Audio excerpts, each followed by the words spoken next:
have any documents that actually prove that your NOC number is aligned with those duties, that you worked certain number of hours per week, that you received a salary. So what you can do, you can actually take the employment letter that you have, and you can also add to this letter documents to kind of like cover the missing elements or the missing gaps in the letter. I don't recommend doing it, but as a last resort option, absolutely.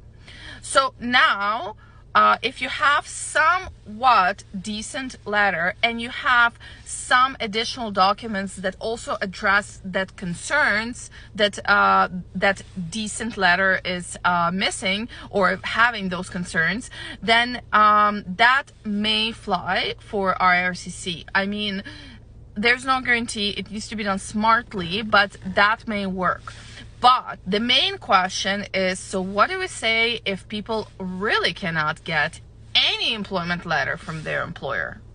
So if you cannot get any employment letter from any employer, the likelihood that your application will really struggle and the risk of refusal for express entry would be pretty high, unless you can pull together and like piece together all the documents to really prove all the elements that IRCC needs to credibly know to count that experience for express entry, right? What are those elements? Those are your titles that you held, your hours of work per week, your pay, your duties that are clearly aligned with the NOC number, any benefits that you received, what vacation you were entitled to. Those are small details, but the most important ones are, you know, your title, period of work, pay, hours, like an actual number of hours per week, and the proper list of duties that you were performing during that period of time.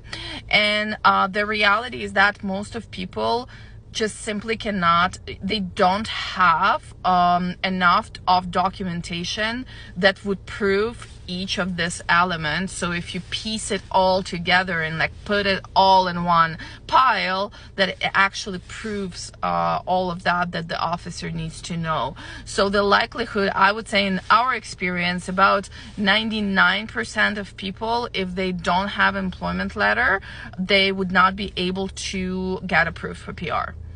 But there is 1% of people that actually would be able to get a hold of documentation to piece it all together and to submit that express entry application.